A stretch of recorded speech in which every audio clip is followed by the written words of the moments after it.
Up From Work podcast. My name's Dave Swillem. Let's get ready to hustle.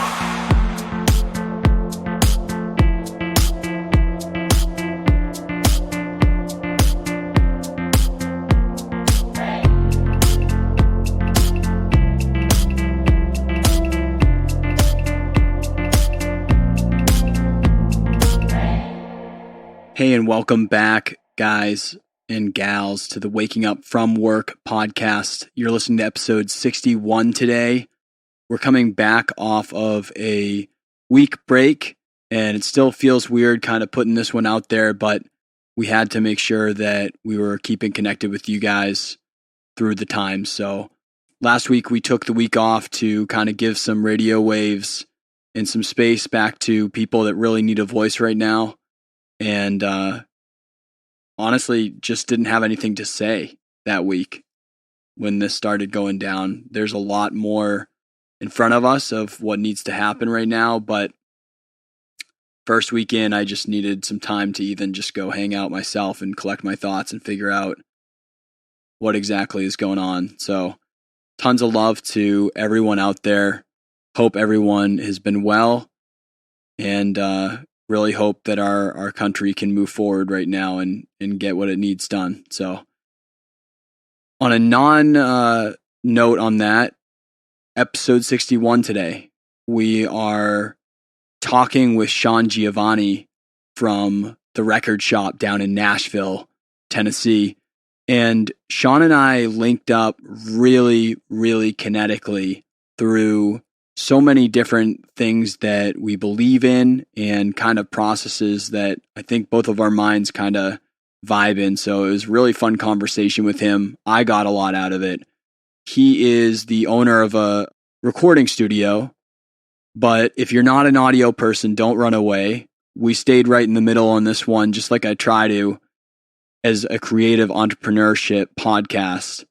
And even though you're definitely going to hear studio stories, musician stories throughout all this, there's so many good pieces in here for how to navigate business as a creative, how to structure your day, how to learn and be forward with value, how to approach mentors, how to connect people, the right and wrong way to network. There's just a really great story in Sean hitting Nashville at age 20 and figuring shit out that I think is super applicable to really anyone in the creative space. And there's a lot of principles that he's bringing to the table just from two different worlds that he seems to walk the line of through his life very perfectly.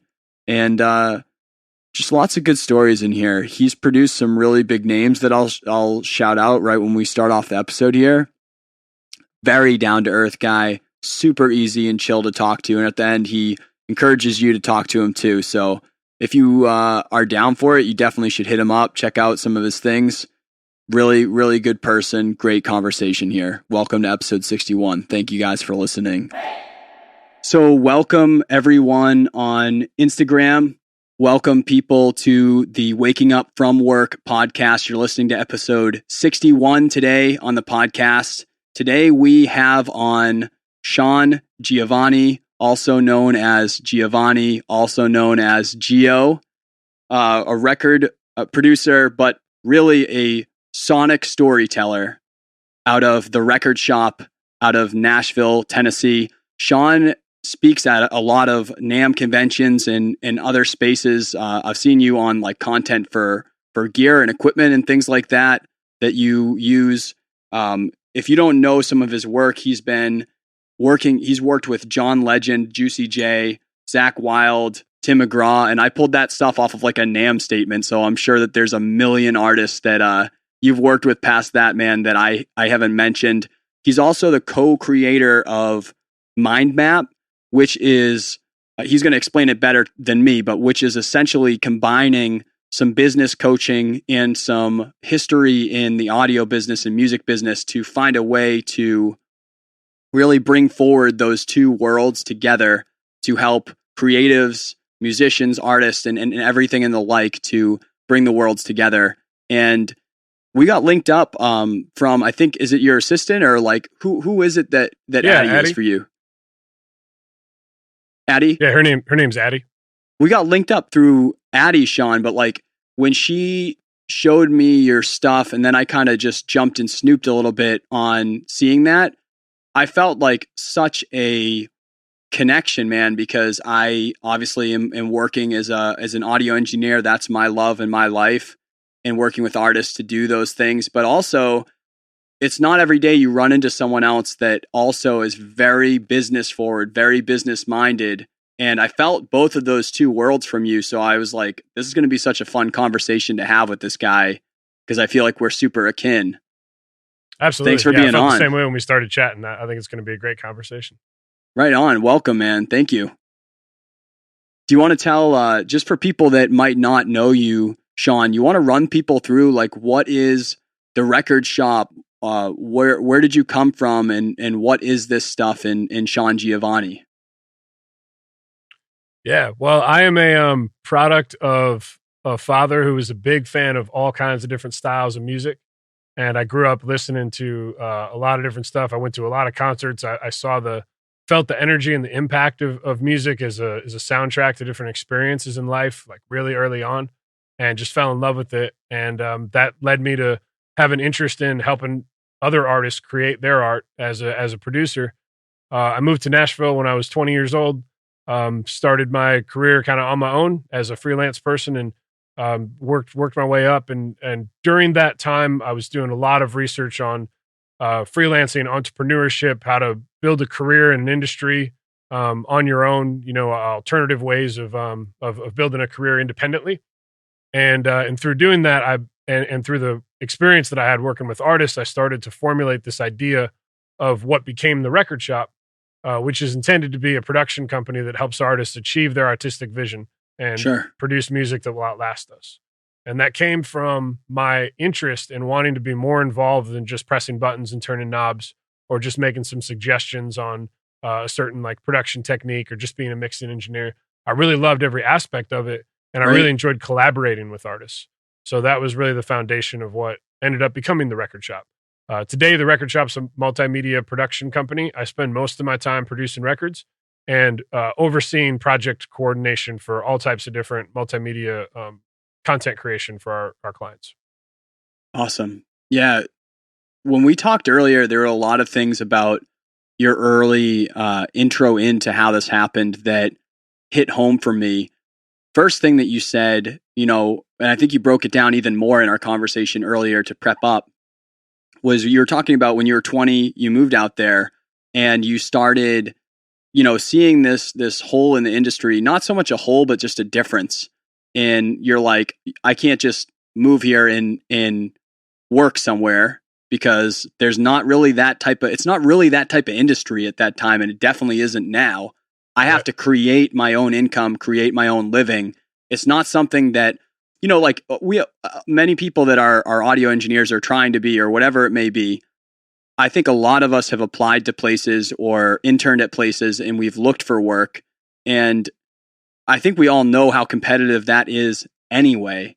But then, like, at least from my side, I just found that I wasn't going to make the living that I wanted in every sort of aspect if I didn't own or create what it was that I was doing. And so I interned at places and I've worked at places, but ultimately that's what I'm hearing from you, is you had to create what it is that you're doing, because you're like, you know what, this isn't going to make sense for me to be working in this place, because it's either not going to be enough income or enough hours, or it's not going to be the right fit for me and the things that I'm trying to do with my vision. How did that kind of realization happen? Were you applying to places and not getting what you wanted out of it? Like, what went into that? Yeah, when I first started recognizing that there was a way to make a living working in a studio and creating music, I was really excited. And I started reading autobiographies about producers, engineers, songwriters, the music business as a whole.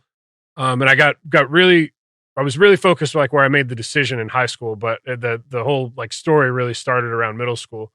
And learning that, and everything that I read and the stories that I heard and documentaries that I watched, there was kind of this process in the industry decades ago where you had an interest in producing or engineering, or maybe you were a guitar player that had a knack for sound, and you might get an assistant job at a studio where you kind of clean up or help set up microphones, maybe operate the tape machine.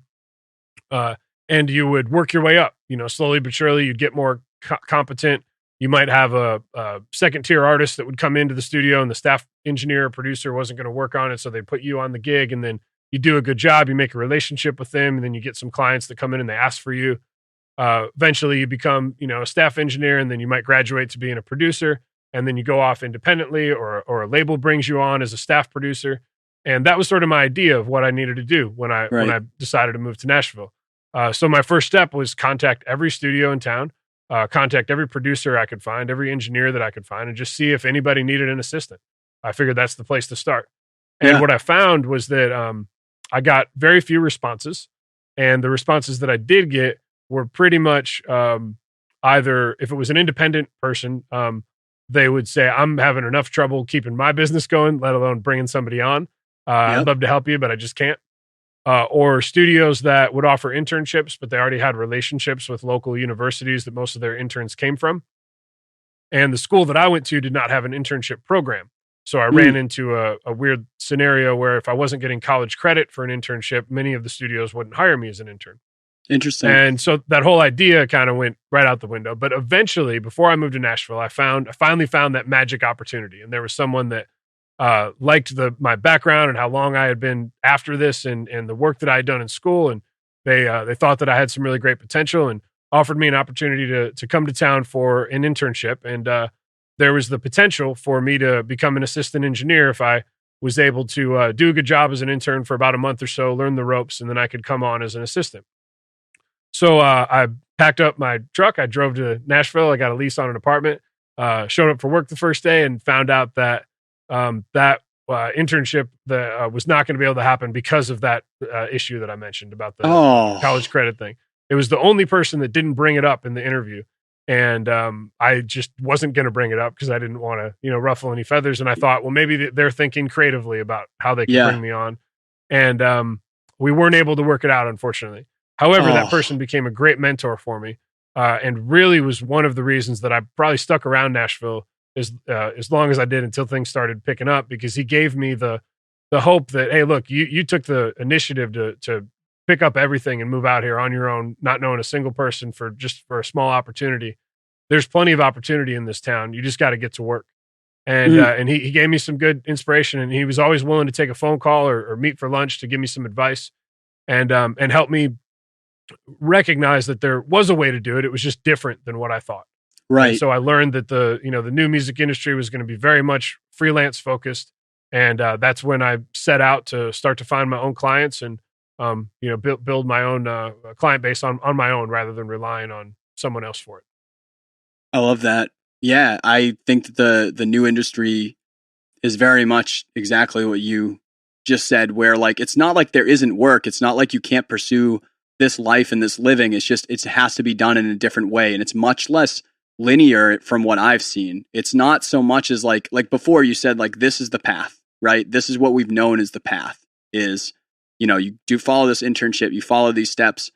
It's like now it's a lot less linear, and it's kind of like a grab and go of the different components of how you get there, but using still a lot of the same things, like just making sure that people, making sure you're a good human being, making sure you do good work. There's a lot of the same things, but it's just a different path than before. Definitely. Yeah. So there was something that I learned early on in that regard when you talked about knowing people. And it was the idea of networking. I went to a small trade school to learn kind of the higher level of audio engineering before I moved out here. Sure. And the extent of our business training, as for our career training, was network. That was pretty much everything that every instructor said, just go out and network. But the main connotation around it was go around, meet people. Eventually you might find an opportunity, you might find someone to collaborate with, just meet a lot of people. But there wasn't a lot of discussion about the value of a relationship as opposed to just a network or the people that you would meet or the people that you kind of know or that you met one time in a bar. And so what I started to learn was that the relationship was really the key to that. And in order to have a relationship, there's a give and take. You have to bring something of value. That person might provide something of value to you. You support each other. And so I quickly learned that just going out and meeting people was fun, and I made some new friends, and it can definitely lead to some connections and some chance opportunities. But the really great opportunities started to come when I was able to clearly articulate what it was that I intended for my career, what I was going after, and what my skill sets were. Initially, when I was looking for internships and jobs, one of the big reasons that I didn't get a lot of responses back was because I sent the same email that dozens of other graduates sent to that studio manager the same day. I said, hey, I'm Sean. I just graduated from this recording school. I have a degree in audio engineering. Do you have any positions available? Right. And of course, they don't have any positions available, because there's not any extra, positions. But that doesn't mean that there's not opportunity. And that's the big thing that I had to learn. What I found was that I could get a response, or I could at least start a conversation, if I personalized the reason that I was reaching out to them. So I would look at the studio and look at what types of clients were they working with? Were there ones that I authentically was interested in? Right. Were there engineers that worked there that I looked up to? Did that specific studio manager have a background in the industry that I looked up to? Was there some sort of connection or influence there that made sense? And then I looked at the type of work that they would do. So what was something that maybe I could provide that would be unique to their situation? And one of the things that I found was programming. So when I moved to town, by programming I mean track production, like synthetic track production. Sure. And when I moved to town, there was definitely some of that happening, but was not at all like it is now, where there's a lot of stuff that's very track driven in the country world, for example. But that was something that I had a lot of experience with. So my first gig for a label was actually scratching a record and doing a drum loop on a country track that they wanted to have kind of like a hip hop undertone to. Nice. And that came out of a relationship that I had with another songwriter who was running a hot dog stand across the street from Warner.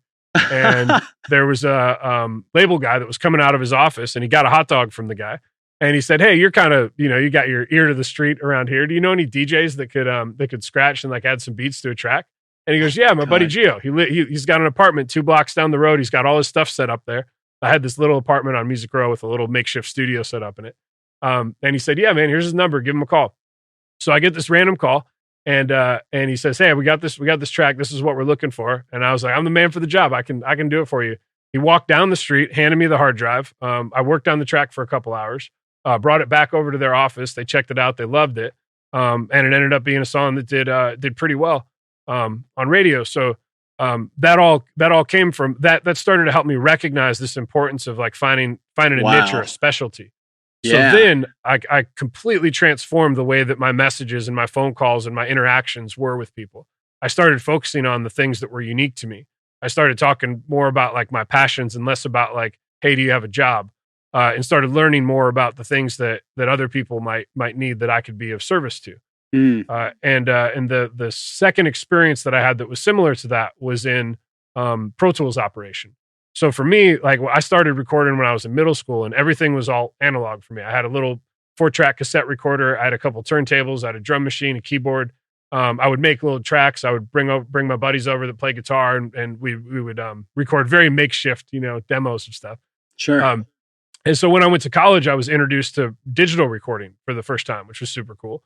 And for some reason, I think a lot of it came from my experience with analog stuff early on. But I was able to take on to Pro Tools pretty quickly.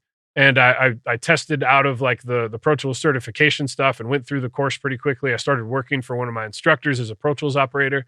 And I had a lot of experience working in Pro Tools. And so I moved to town, and I found in a session that someone was letting me sit in on that not everyone at that time was as proficient in Pro Tools operation. So there were some engineers that had been around for a while, really like they came up on analog tape. They were really just starting to get comfortable in the digital realm.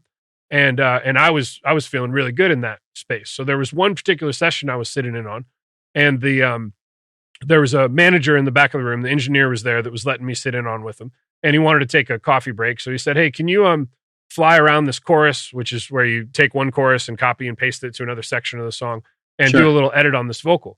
And I said, yeah, sure. So I jumped in and did it, real quick, which I thought was just like a normal amount of time. But and then I just hollered to the guy in the lounge and said, hey, I'm done. And he came back in and he goes, no, I told you you need to copy it. I was like, yeah, it's right there. And they both looked at me kind of, dumbfounded. And they're like, how'd you do that so fast? And I showed them this little trick, or however I would, do it, and sort of finding where the grid would be and dropping it in quickly. Fortunately, the manager in the back of the room was paying attention to that and noticed it. So after the session, he started asking me a couple questions about, where I was from, how long I was in town, and how long I had been in town, and kind of what what I had been doing and that sort of thing. And he offered me a job as a digital editor on a record for a blues rock artist named Jimmy Hall. Wow. And that was my first like major credit with a big artist as a Pro Tools editor. And that just came out. So once I had these couple little things happen, I started to recognize you were not supposed to be the person that's just willing to do everything, even though you should be willing to do everything. Don't like lead with that. I needed to lead with, these are the things that I have a lot of experience in. And once I started doing that, the doors started opening up and I started finding people that I could really flourish with. Wow. That's such an awesome statement. You need to be willing to do everything, but you shouldn't lead with doing everything. You should lead with whatever it is that you do best. I really like that. Absolutely. And that was something I just found through experience. And I think that applies to any sort of creative endeavor. When we all have our specialties and the things that we really take to quickly and do really well. And we can, as creatives, we can do a lot of different things because we're creative and we're problem solvers. We find solutions and figure out how to do different stuff. But what is the thing that sets you apart? And when you're in a creative career, there's a lot of competition, so what is the thing that's going to make you unique and set you apart from everybody else? And that's where all of my great big opportunities have came from that have led to advances in my career, is really from a focus on something that I did better than someone else, or that I was proficient at and could show someone that I was good at doing that. Right. And I know, like, because we're already talking on like a niche or like being forward with what it is that you do best. I mean, beforehand, we spoke a little bit about you're really on this idea of find your niche and then diversify value. Do you want to like break that down a little bit more specifically? Because I feel like we've been talking about it anyway, but like what do you mean by that? Like what's in your head on that? Absolutely. So those examples are a couple examples of the niche that I found. I found that I was a good Pro Tools operator. I also found that I knew that I had a lot of experience recording vocals. That was one of the things that was always easy for me to do. And I didn't need to have a whole band in the room. I could just find somebody to sing or rap or get in front of a mic. And so my ear was really like fine-tuned to microphone placement, to diction, articulation, to timing. I recorded a lot of hip hop stuff. So I'm a big fan of the rhythmic cadences of hip hop music. And so I was kind of rhythmically in tune to that. And that was like strong direction that I could give that applies to really any genre as far as vocal phrasing goes. Sure. So that was a specific niche that I found. And I had a lot of experience in hip hop, which was a little bit unique to Nashville. So I found that there was this community in Nashville of underground hip hop artists that didn't have a commercial studio that they could either afford, or one that they could afford, but that there wasn't an engineer that was really excited about working with them. Right. And I found a particular woman who had grown up in Nashville and was really tied into a lot of the underground artists that were making stuff happen in town. And she saw my passion for what I was doing and saw my ability and background in that genre. And she started telling everyone that she knew about me. And through that connection, that led to really early on, like in the first maybe 6 months of moving to Nashville, losing that opportunity and not really knowing where my business was going to come from. Yeah, I found this niche in the hip hop community, and I had a steady stream of people, coming in one after the other, laying down vocal tracks, and really cut my teeth on Pro Tools editing, on focusing on vocal performance, on microphone placement, vocal tone and delivery, and how you can shape the sound of your voice, and all of that, which was a really great skill set to have later on. So I established this reputation within the hip hop community in Nashville. And at this point, you're 20, right, Sean? Is that is that where you're at? You're about 20, 21? Yeah, I was 20 still. Dang, right on, dude.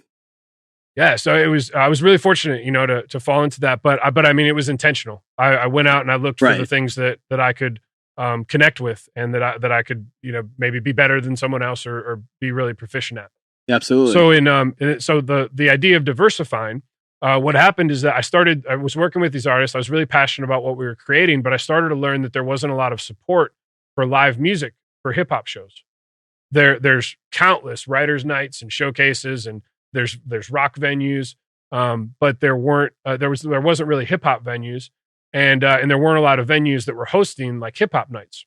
Sure. So I talked to a number of the people that I was working with, and I said, hey, what if I tried to find a relationship with a venue in town where we could put on maybe a monthly showcase? And they were all excited about it because they would have to go to Atlanta to play a show, or somewhere to like a small town venue, like outside of town, to be able to find somewhere to play. So Right. they loved the idea, but they were like, man, you're not going to be able to make this happen. Like, we've tried, and they're not really interested in booking those types of shows. So I started looking at new venues, and I found a venue that had just opened up that was desperate for shows, that had a really great setup, great sound, great lights, a huge stage. It looked great, sounded great, but they were really motivated to get people in. And so I pitched them on this idea. I said, hey, I've got involved in this community of underground hip hop in town, and there's really not a place for that. If we create a high end experience in a community where we're bringing these people together, and it's all a positive vibe and stuff, would you guys be open to maybe me renting out the space on a monthly basis to host it? And they said, yeah, absolutely. We cover the cost of the sound guy. We'll make money on the drinks. We'll make it free to come in, and win-win, and we'll be able to spread the word on our place. So I went back to the artists and said, hey, let's set up a monthly showcase. And so I hosted that showcase. We had hip hop artists, R&B, pop, a little bit of like gospel and stuff, and then spoken word. And that lasted for probably about a year or two. Eventually the venue ended up like going under, but then we started a weekly hip hop battle on the MTSU campus, which is in Murfreesboro, right outside of Nashville. Sure. And so I went to this small venue on the college campus and said, hey, nobody's doing something like this. You got this great community of artists, and we could create something really cool and bring a lot of people in. And so I started hosting that, and I DJ'd those events. And that was really a fun way to sort of to add more value to the clients that I was working with, and to help their careers grow. So That's when I had awesome. some success with that, I started thinking about different ways that I could do that. And I started looking at what are the other problems that the artists that I'm looking at have. And so I would say about a year and a half into to living there, I started venturing more into singer-songwriter stuff, working with rock bands, working with country artists, really diversifying the style of stuff that I was working on. And I found that many of the up-and-coming artists, they needed all the same things that the major artists needed. They needed music videos, they needed photo shoots, they needed websites. At that time, they needed marketing on MySpace, and but none of them had they didn't have the direct connection with someone. Now, there's plenty of people that they could call, but they didn't know where to turn. They didn't know if they were getting a good deal. They didn't know what sort of terms to negotiate in a project budget, that sort of thing. And I had enough knowledge and all of that to be a little dangerous. So I learned about how to market music on MySpace, and I made that a service that I could provide. I used some software to help artists get more engagement on MySpace, and that was an additional thing that I could help artists with. I learned how to build a basic website, and helped artists get that side of things set up. And then I started to connect with videographers and photographers and graphic designers, and said, hey, I got this client base of artists that they're not top tier artists. They don't have huge budgets, but I have a large group of them, and they're all growing, and I'm being selective now about the artists that I'm working with, and I believe in them, and I think that if we can group together as a network to be able to support artists in this way, it's a win-win for everybody. And so over time, I found the right people to bring in on that, and so now an artist could come to me, and I focus on producing their record. I'm not a video director. I don't try to get into that, but I could be a project coordinator. I could diversify the value that I offer to someone by having the resources to help them, build something out. And for me, I found that to be really exciting. So I really enjoyed being a part of the more broader scale of their career, as opposed to just producing the record. I mean, that's what I love. I love sitting here in the studio working with artists and creating music, but I also love seeing that music get in front of people. And I love seeing that music take a visual form. And I love seeing the artist take a branding, stance that allows them to be able to build a fan base. And all that stuff is very interesting to me. So I'm authentically engaged in it. I wouldn't recommend that someone diversify into a bunch of different things that they're kind of not that interested in, but they see as being another revenue stream. Right. I really focused on where my passions were at. And then the revenue streams just built out of that. So those relationships with the other providers that I brought in, I could get a percentage of that budget. I could be a project coordinator to help with that. I could consult with an artist to provide those resources for them. And I was able to diversify that value. And that's where the long-term idea of the record shop was really formed. Wow. That's awesome, dude. Like, I feel very connected to what you're saying with, like, first of all, very good point. Don't follow the money, follow the passion, but be smart about how you're going to actually make it work is pretty much what I got from that. Like, don't follow the money and do things that are a revenue stream that you see as an opportunity, because I would say that virtually most, or if not every entrepreneur or sole proprietor, freelancer, what have you, right? Anyone in that headspace probably has the mind to just endlessly keep creating new ideas that are new revenue streams. It's like you see it all the time, and that's what makes us good at what we do, to be able to create new ways of doing that business. But if you follow the money, if you follow just an opportunity that could create revenue down that rabbit hole, and it's something that you can do but you don't love, then it's going to be really, really hard to be that authentic person and show up 100% in the way. But definitely follow all the things that you are good at, that you can do the right way and bring that value in. And the revenue will definitely come because you're just over providing value. And then that just like naturally starts turning into some of those ways like that. But I think the reason why, like going back a step, I'm very connected to what the way that you frame that is. People ask me a lot because I interview a bunch of audio engineers on here because I'm an audio engineer. It's like a selfish piece to me, or not even selfish, but just like that's what I have as an interest. I'm following my interest, right?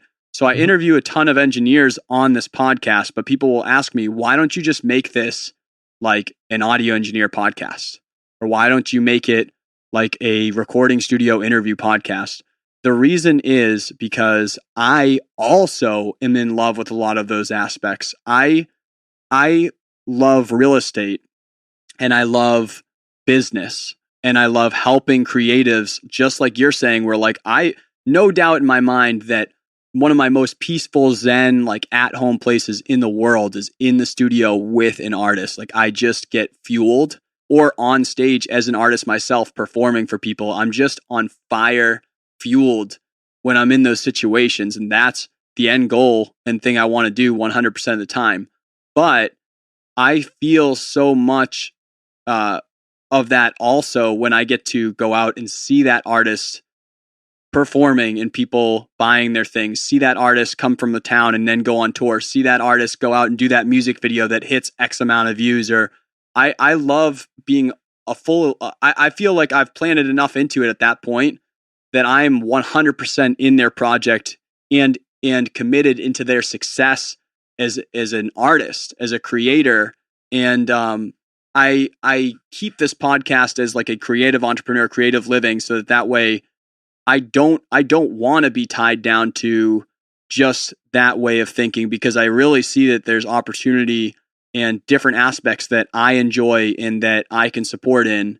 And I also just love venturing down those different avenues in life. I think there's a lot more to life as a whole other than just what we have a huge passion for as like a single activity, I guess, if that makes sense.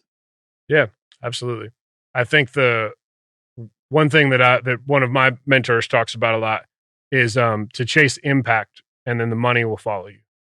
And that's really where I've built my business around, is what impact can I have on the industry and on the artists that I work with. And I know that if I have a strong enough impact on their career, that I'm not going to have to worry about the money.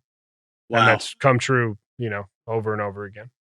Wow. I think that one of the questions that a lot of people ask when we get into this discussion about diversifying in that way, some people say like, well, what if I'm not really like the business person and I'm not passionate about that? Sure. What can I do to diversify my offering if I want to maintain my focus on the mastery of the one thing that I do? And one answer that I often give is to educate your clients on what it is that is great about what you do, so you can have a more efficient relationship with them. An example of that could be like a videographer who has a client that is trying to describe the way that they want like the color balance to be on a video. Sure. And I've found that many technical creatives can sometimes get a little bit of an ego about their professionalism and just say, don't worry about it. I got it. Or almost get like upset when the artist doesn't love the first thing that they do and kind of wants to tweak it a little bit or have some artistic involvement, within it. I find that to be a, somewhat common thing, not with everyone, but it's, it's common enough that it's noticeable. Yeah. And so a big differentiator that you could have is kind of educate them on like, okay, I think I understand what you're saying. So this is what I would call that. This is the type of like color scheme that I would call it. This is the balance that needs to happen. Let me show you that. And then you'll understand. Now, next time that you work with them, they'll be able to speak your language a little bit more, and explain it in that way. For someone that might be just like very proficient at like mixing records, and they don't necessarily want to deal with like the producer and the business side of things, but they just love being in their space and mixing people's projects that they get sent to them. A great way to diversify the value of what you offer to someone is when they're giving you mix revisions, to give them a little insight on what it is and like why it is and what the decisions that are being made. And when they say like, when they say echo and they really mean reverb, show them the difference. Like, oh, echo is this, this delay where the sound is being, repeated in that way. The reverb is like the space that the vocal is in, or however you would describe it to them. Right. And I find that through doing that, you're being a resource to them, even if you're not being a resource in a variety of different ways, like I might be. You're offering a level of service and resourcefulness that is above and beyond what most people would do, and I think that in many cases can guarantee that you get a return client. Right. I love that, and I think that pairs right with what you were saying earlier, where you're like, you were identifying who you were as an engineer, and you're like, I'm not the one that only cares about turning the knobs and putting the faders up and down. Like there is like, it's great if you are. If you're just the engineer, that's cool. Lay into that all in is kind of what you're saying.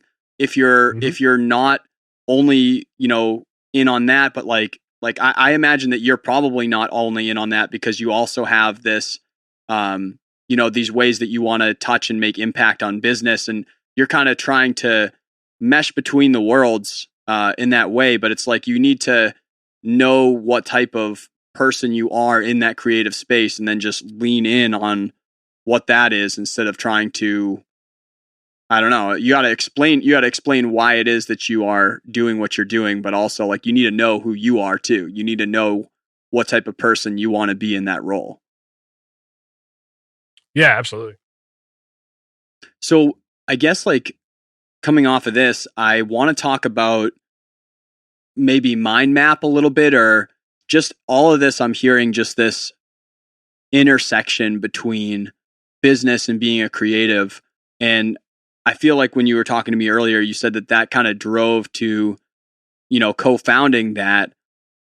What do you recommend to people? Because this is definitely something that I see, talked about in my audience and community is the balance of business and creative. Of I don't want to create this thing like you're saying, like I want to see that on stage, I want to see that out and about. I don't want to create things and be the best creator and then have it never go anywhere, never do anything. But I also don't want to be so much in business world that I feel like I'm back in the office again, even if I worked so much time to get out of that office for the rest of my life. What do you see in that collision between business and creative? Like, what's your take on that? I think there's a couple of foundations that help with perspective. And one of those is, how bad do you want to be successful?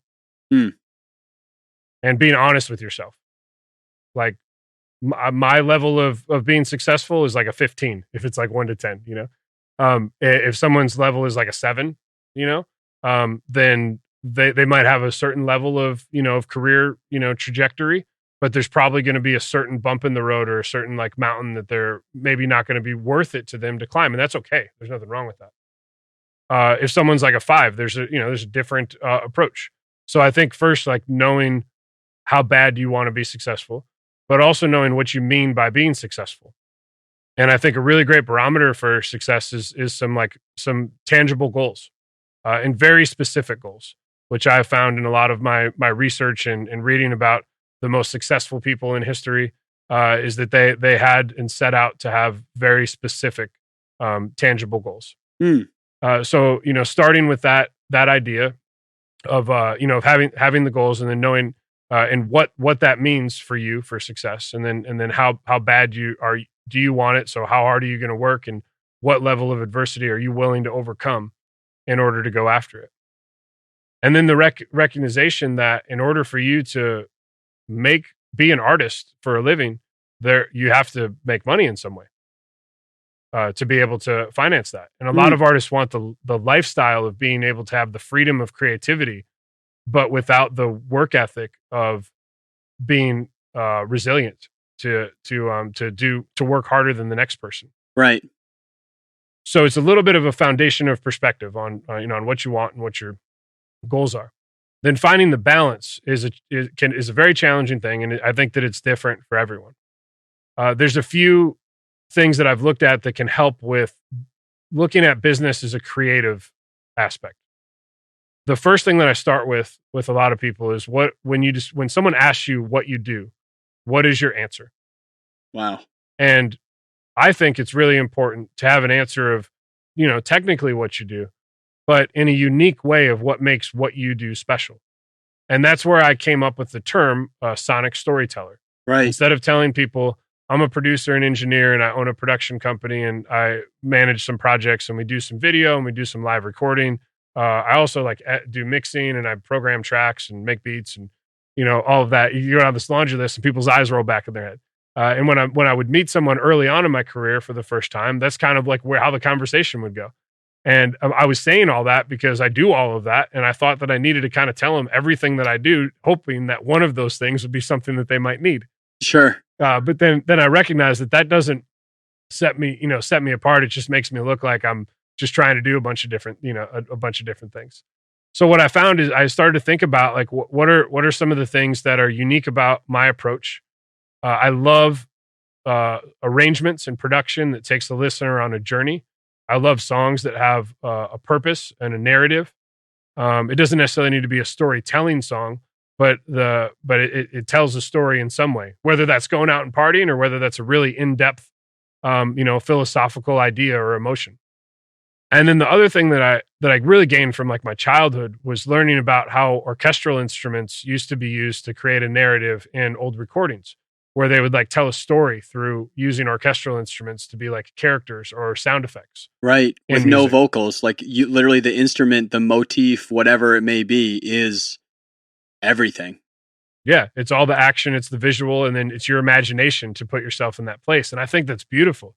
So I think about songs in that way. When I'm working on writing a song or arranging a song or deciding on the instrumentation, I'm thinking about how does that make me feel and what environment does it put me in? Wow. And when I think about section to section in a song arrangement, I think about the lyric and the intention of what the artist is saying and how they're delivering it.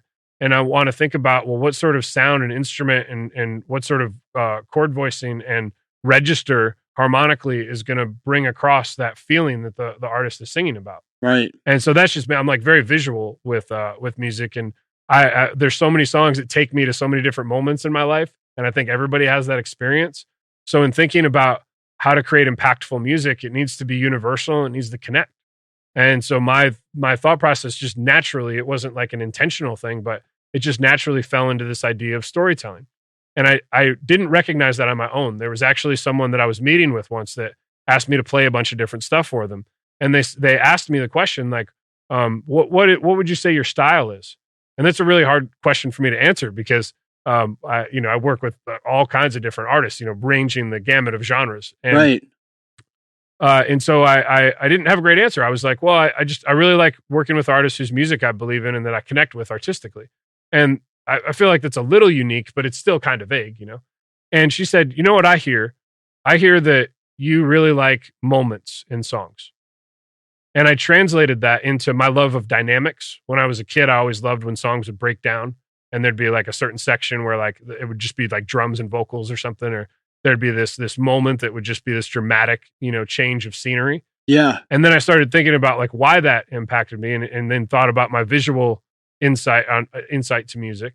And that's what led me to think about myself as a sonic storyteller, someone that takes sounds and tries to tell a story through an artist's song. That's awesome. So in presenting myself that way, it separates me a bit, I think, in the way that I represent it. It also provokes more questions from people when I talk with them. So now they're interested in learning more. Like, wow, what does that entail? And then I can talk a little bit more about like my philosophy and my process, and that maybe that connects with them. But it comes from a very authentic place.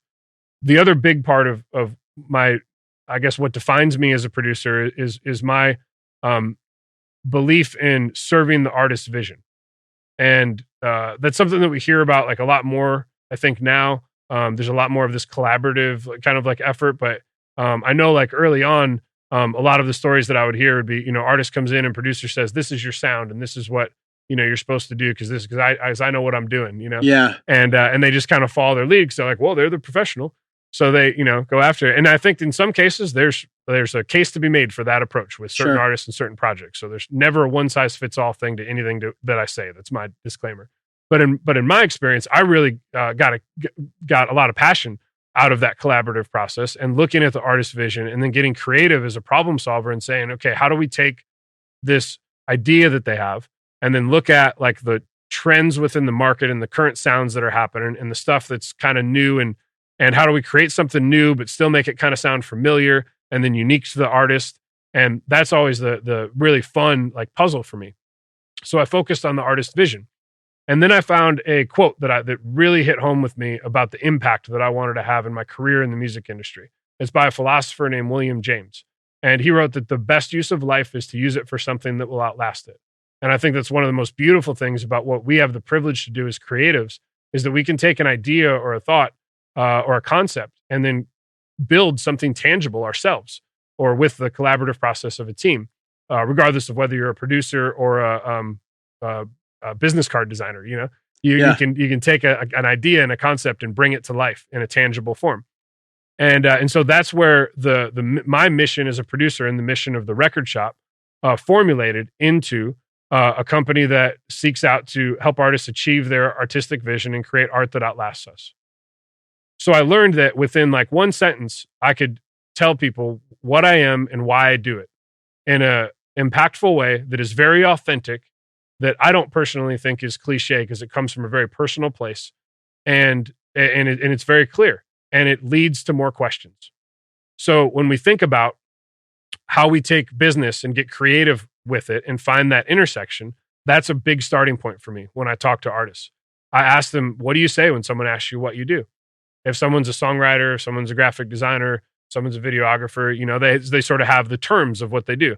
But that's like your technical skill. What is it that you like? What are you creating? What do you feel like you're doing? What is the impact that you want to have on the world or on your fan base? Right. And then why do you do it?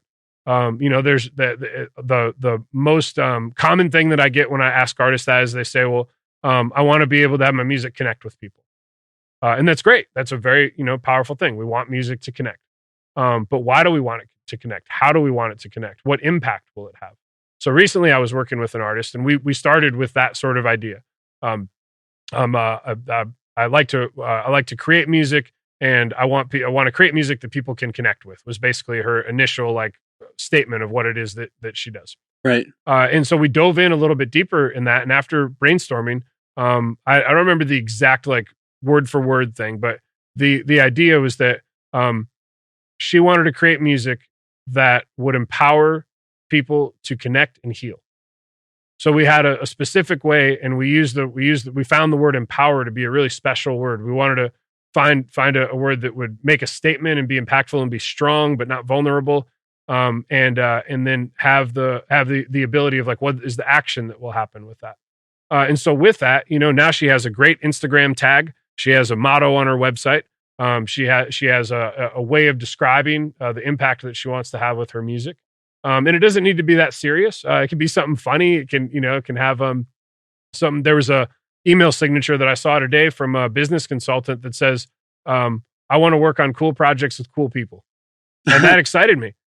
because I know that person isn't going to work on something that they don't think is cool just because they're going to get paid for it. And they want to be around people that they enjoy being around. And that tells me a bit about that person's personality. So it can also be as free and light as that.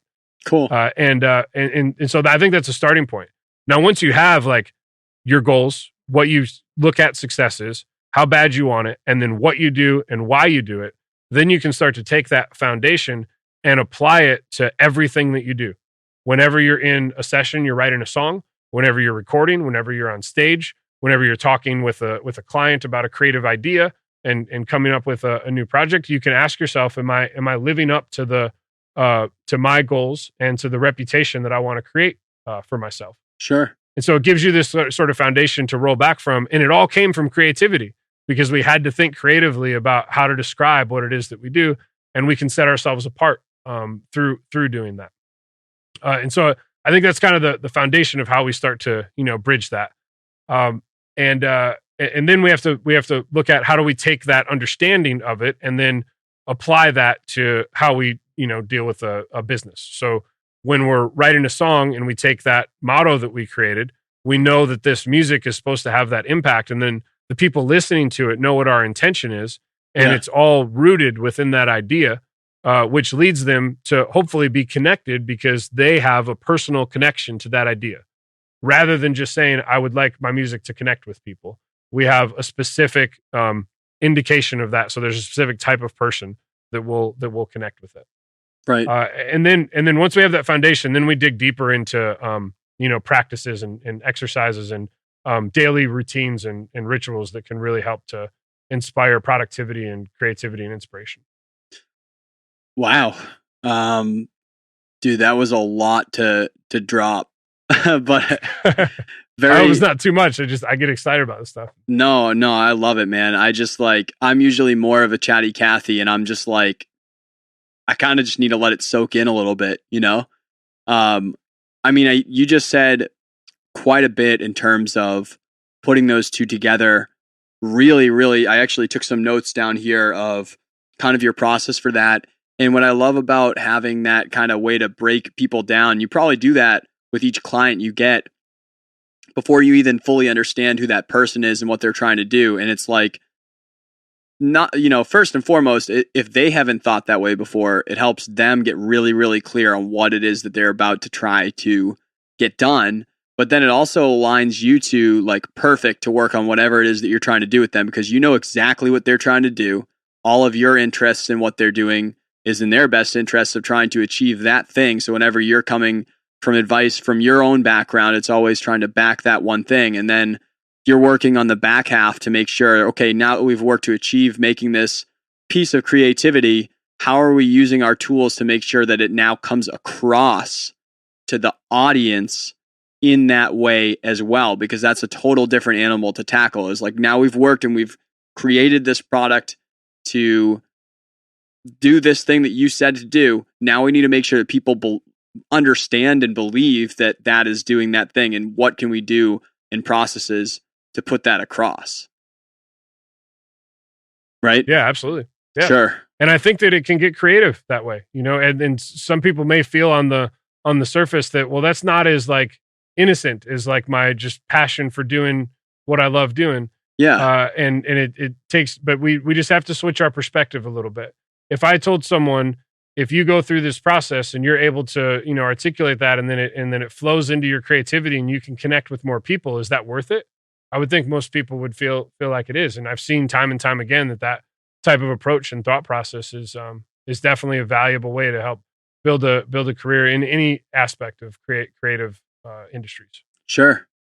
So I'm going to ask you one more question, then we should probably hit, I do 5 questions at the end that I like to ask everyone, because it's fun to just go through and hear all these different backgrounds, answer these questions. But real quick, before we hit those 5 questions, I wanted to ask you, because you had left off on that little tail end of that conversation, just saying, once we figured out that vision and we've gone into all these steps to portray it, then we can then break that down.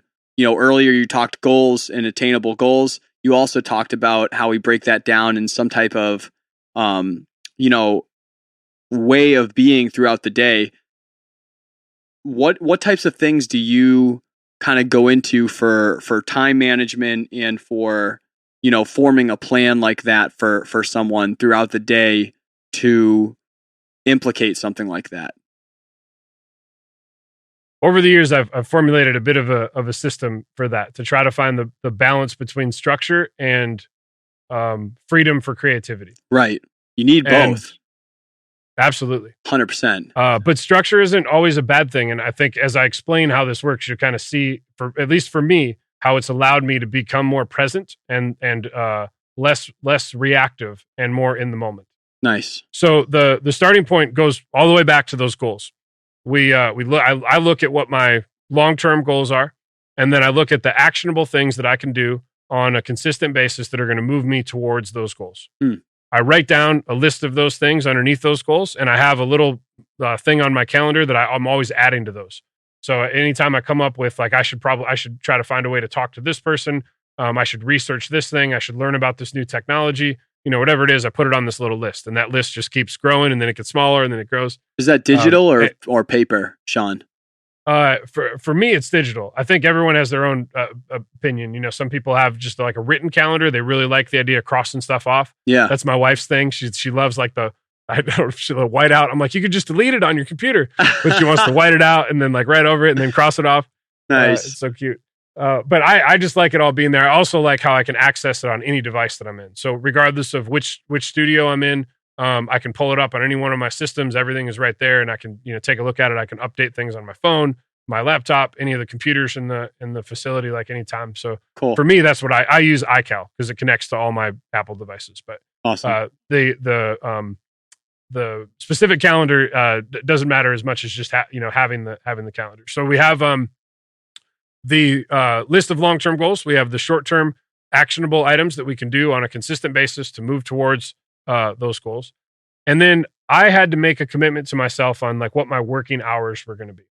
And when I talk about working hours, I don't mean the hours that I am scheduled to work. I mean the hours of every day that I'm going to be focused on working towards my future. Okay. And eventually, I couldn't start this way, but eventually I was able to organize a schedule in my life where I could have my daily hours be from 6 a.m. to 10 p.m. Monday through Friday. I take the weekends off to spend time with my wife, and I have Monday through Friday focused on the business and on what I'm working on. Wow. So that's different for everybody. Early on in my career, I could not have done that. I didn't have the flexibility to be able to have engineers work in the studio late hours and and all that stuff. So I had to do it all all the time. So that's not something that's as easy to do right away. But if you can set a general average for what your sort of daily hours are going to be, that's a great starting point. So I look at the first thing that we do to add to this calendar is that we put all of our responsibilities on there that we have to do. So let's say we're not full time in our creative career yet, and we got a side gig. You have scheduled hours probably that you have to do that, right? So that goes on the calendar. That takes up that time. Then you have the gigs that you're working on. So if you're a musician that's playing live, you have your shows. If you're designer that has meetings with clients or design work that needs to be done, you lay all that out on your schedule. For me, I have the studio schedule. We have 2 different studios here, and I have the engineers running, so I have a couple different schedules laid out. And then once my week is planned out that way, where I have all the responsibilities laid out, right? Then I look at how I'm going to start every day. Now, I call this my morning ritual. It doesn't need to be as goofy as that. It could be just however you start your day. Okay. And what I found that really works well for me is a focus on my mind and my body. I wake up and I make sure that I fuel my body and my mind with food right away. I have breakfast. It's a light breakfast, but I eat something to get some energy and some calories in my body and to fuel my brain, because our brain needs energy to be able to keep working. Right. So I want to prepare myself in that way. And then I exercise for about an hour and a half. Usually it's a combination of running and weights and that sort of thing. And so I do that. Then when I get done with that, I read for about a half an hour. And then I do a little bit of meditation, and then I read my goals. So what time periods does that happen in during the day? That's happening at 6? Usually from 6 a.m. or 6:30 until 8:30. Okay. And then once I'm done with that, I'll get ready for the day. I'll be in the studio by 9. Cool. And the first hour of my day I have dedicated for answering emails, responding back to people, making phone calls, sending file, doing anything that putting out fires that happened overnight, any of the stuff that needs to happen. Right. And then I have my sessions that will happen generally, between 10 a.m. and 8, 9, 10 p.m. But every day I don't necessarily have the full 12 hours blocked off for sessions. A lot of times I do. But when I have the space in between, I look at those holes and then I go to my list of the small actionable items to move towards my goals. And I put one of those on each little space that I have. Wow. To fill out my day. Now, what this did for me early on, I had a lot of space on my calendar. So at first I tried to do a lot and I couldn't be consistent with it because it was too much. It was too overwhelming. I was putting too much pressure on myself. I couldn't get all the things done that I wanted to do. I felt like I wasn't accomplishing anything. So I had to scale it back. And initially I just went to like one thing a day and I would put that down and that would be something that I would work on. So an example of that, one of my early goals when I first moved to Nashville was to be able to make a living 100% through engineering and producing. Great. In order to do that, I needed to build a strong client base. In order to build a strong client base, I needed to go out to shows. I needed to meet people and connect with new potential artists that I could work with. So I made a commitment to myself that every night I would go out. If I wasn't in a session, I would go out to a show and I would pick a specific show and a specific artist that I would go out intentionally to meet that person. And I would do some research on the front end, to do that. Nowadays it can be done more like, social media. I highly recommend in-person stuff, but social media can be great as well. Sure. Whatever that small goal is that you feel like is going to move you towards that, make sure you do that. Like have one of those each day. Now, what I found was that after a few weeks, once I was able to find my flow with it, because I was not every day consistent right away. I had distractions. I wasn't as disciplined as I am now. But when I found my stride, I was able to do that consistently for a period of time. That it started to build up. And what I found was that each one of those little things, whenever I could face adversity or something really wasn't going the way that I wanted, I could look back and say, well, yeah, I mean, that deal didn't work out, but look at all the people I met this week. I just look forward to what's going to happen in the next couple months because of all those connections that you made and the next projects that's going to come in, Right. And all of that just gave me a different perspective, a different way of looking at things. Instead of looking at what's not happening, it gave me the opportunity to look at what could happen and what's going to happen. And just being in a state of mind where you always expect something awesome to occur. And that happened. It wasn't something I had to force myself upon. It was something that I did by a practice that just naturally trained myself to have a different perspective and appreciation for that, that progress. Cool. And then staying consistent with that just allows you to, to grow over time. So that's one, small way that I was able to do that. And what I found, the big thing from this, when I talked to a lot of artists initially, they're like, man, this sounds like a lot. Like this sounds like a lot of structure. Like I didn't get into music or creativity for having this kind of structure. I didn't want to have a real job. And now this sounds like a real job. Right. But we go back to our purpose. Why are we doing this? What is the impact that we want to have? What I'm doing each time gives me so much more inspiration every time I take that action because I know that it's one small step towards that larger goal. Right. And it gives me the ability to look forward to the future, and be excited about it. So I found myself being less reactive in what's the next thing that I got to do? What should I do? Less overwhelmed by all of the different options by just giving myself one little thing, that I could work on. And then over the course of a number of years, I've gotten to a point where now I feel very comfortable in having my day back to back, scheduled out 12 hours at a minimum a day, focused on my future.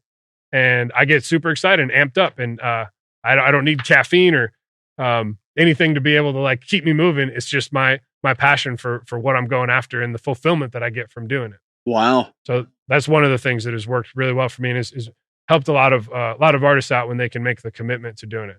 But I would say start small and just be consistent. It's not the size of the action or trying to do magnanimous things every day. What would you take some small action on a consistent basis? You have great results. What do you recommend to someone that they're like, hey, I'm bought in Geo. I want to go that route. What's something that you'd recommend to them to start? What's an example of something small that they could do on a day-to-day to move them towards a goal, or some things that you've seen in the past for people that you've talked to about that? I think it depends on what your goals are. Right. on like what that action would be. I think that one of the things that all of us as creatives might struggle with a bit, or many of us as creatives struggle with a bit, is social media and how to interact with people on social media, because it feels uncomfortable, like a self promotion. You kind of you don't want to be like pushing yourself out there, in that way. So one thing would be to make a daily or like weekly practice to set aside a time to focus on how you can approach your social media in a lifestyle sort of way, and just sharing things that you're passionate about, not necessarily like talking about like yourself or your music or like go buy my stuff, but introducing yourself and the things that you enjoy to other people. Cool. And then, finding a connection that way. But I think the one thing that everyone can do every day is to find a morning ritual that works for them. And that could be 5 minutes of thinking about things that you're really grateful for, to just like reading something that is going to bring you some new knowledge or insight, every day. I think finding something where you can educate yourself on something new and continuing to learn. It keeps your brain sharp. It keeps it regenerating. It keeps it healthy. And it allows you to stay on the forefront of what's happening in your industry. Awesome. 100% agree with that. We've definitely talked about that a little bit on the show. So that very, very good thing to do. So cool. So I have like 5 questions that I ask at the end. Can I hit you with those? Yeah. Sweet. So fire away. Don't, you don't have to think too hard on them. I like purposely don't tell people ahead of time, because I really like that gut reaction that you get. And if you do need a sec to like answer it or think about it or something, it's all good.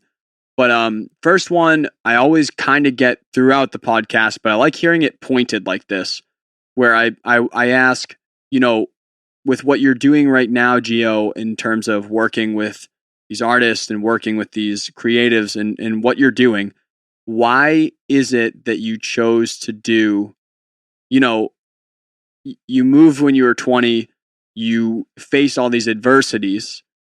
Why is the thing that you do right now the thing that you had to do to overcome all of those things, put all of this time in? Why is this the one thing that you have to do? Because something told me that it was. There was never a question. I've never had a backup plan. Wow. And I don't think anyone should. That's my personal opinion. I don't think anyone should. If you can create a backup plan for yourself, then you might question whether it's the right decision. That's powerful, man. Yeah, I mean, I think I've analyzed things all the time, but I'm like, this is the thing that I have to do. And then people are like, all right, well, what if? And I'm like, it has to work. I don't know what to tell you. Like, it just has to. I don't know. Like, when you're that passionate about it, it's just like, it has to happen. I don't know what to tell you. Right? Absolutely. It's just who I am. We get what we accept. Love that. Cool. Along the way, say you could take the lesson that you learned in the moment and magically give it to someone else. Like, they didn't have to endure the thing that you did. What is the worst thing that you did or worst thing that you came across along the way that you'd be like, hey, learn this lesson, like, boom, you have the lesson, but don't do this thing. Like, that sucked. In anything that you do.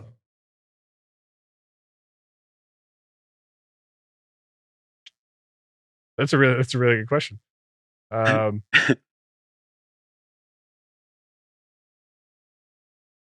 Ask me again. Okay.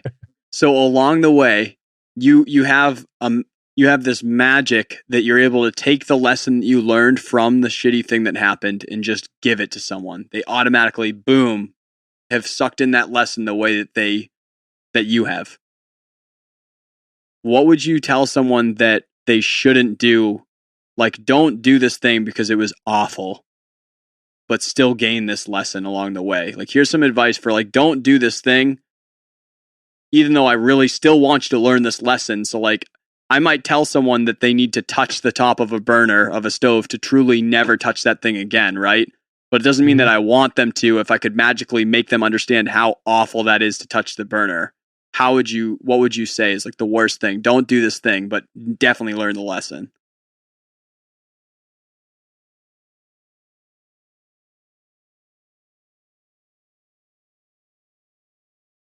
don't expect yourself to accomplish everything that you imagined the way that you imagined it right away, and then think that you're not worthy of what it is that you thought you were going after in the first place. Wow. Can you repeat that? I don't think so. It's on podcast. It's cool. Yeah, we recorded wow. it. Yeah, I think that just somebody just told me that. I think that comes from when I talk to some of my friends that aren't in the music industry, and they've known me since I was a kid, and knew that I was always this way. Like, this was what I was going to do. It was either I was going to play in the NHL or I was going to be a successful record producer. Nice. And the music was definitely the thing. And there was no way around it. Like, that was what was going to happen. Yeah. But then once you get in the middle of it, and the level of adversity is like nothing that I could have imagined, and the ups and downs, really. Yes. Like, I know that it's going to be challenging, but you don't realize that how many times you're going to feel like you've made it, and then you haven't, and then you feel like, oh, I got it all worked out, and then you feel like your career's over. And what I learned was that the reason that kept happening to me was because I was climbing the ranks in my career. So every time you graduate to another state of another level in life or in general, or the industry, right? Now you're surrounded by people that are at a higher level, and the people that you had to like grow with or surpass to get to that level. Now those people are the step above you, right? And so there's always somebody else that's going to be at that next thing.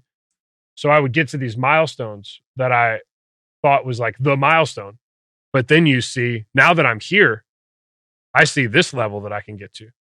Right. And as a creative and as a constant, like, dreamer and searcher for new things and ideas, we're always going to be going after that.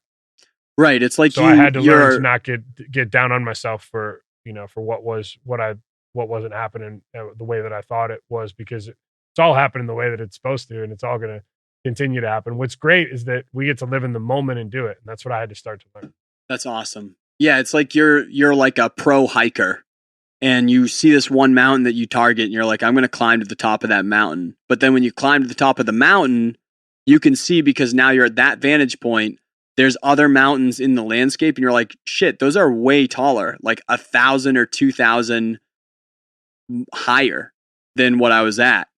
Now you're at that, and you're like, well, I got to climb those mountains. I'm like the best hiker ever. I have to climb those mountains. But you wouldn't see it unless you were at that spot. You wouldn't feel that pressure unless you were at that spot and driving to be at that spot.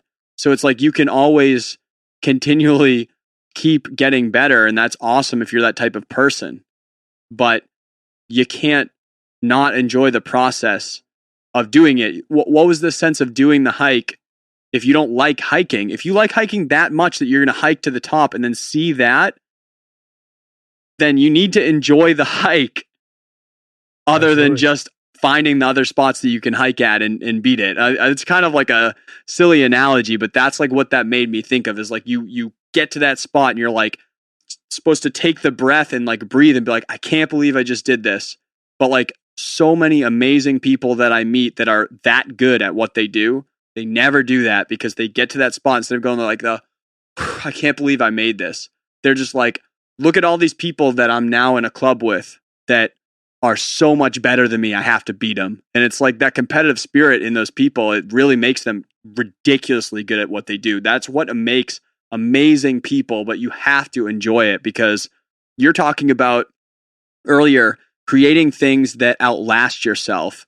And you have to, just like what you're saying, it's like, we don't live a crazy amount of time.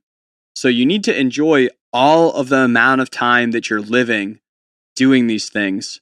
And then you also hopefully are creating things that will outlast yourself. And those two together, I think really for me, that's like the point of doing anything. Absolutely. Spark me up, man. If someone wants to get that in a very poetic and very impactful way, there's a book called For Everyone by Jason Reynolds. Oh, cool. That I recommend that every person on earth read. It's the most inspirational thing that I've ever read. Awesome. So that will be in the show notes, guys. If you are driving or walking a dog and want to check it out, wakingupfromwork.com/show notes. I'll put a link in that for that book, and obviously all your links too, man. We'll get to that in a sec. Cool. Flip side of that spurred just such a good conversation. So we just kind of went off, but best thing you've ever done. You know, like you're like, hell yeah, do this. Like everyone should do this. And it usually plays off of the last thing. So it's okay if it does. Best thing I've ever done. Married my wife. Cool. Right on, She's man. My best friend. What's up? I said, she's my best friend. That's awesome, dude. Yeah. And I had a vision that I was going to marry her when we were in high school, but we didn't start dating until we were older and out of college and stuff. Wow. It's crazy story, but that's probably like the best thing that I've done. Like it sounds like everything that you have done at all, you were just like, I have to do this thing. You know? That's pretty interesting. I never thought about it that way. You know what I mean? You're like, oh, I'm going to have to marry her. I'm going to have to be a sonic storyteller. You know what I mean? Like you just, that's crazy, man. I wrote it in a diary when I was 16. Wow. Then, we got married when we were 25, 24. Wow. Crazy. Right on. Cool. This you kind of just did, but I always ask, like, are there any resources that you recommend? Could be a book, podcast, video, website. Like, what resources would you recommend to people that are chasing these types of things that we're talking about? For Everyone by Jason Reynolds. Cool. That book that I mentioned.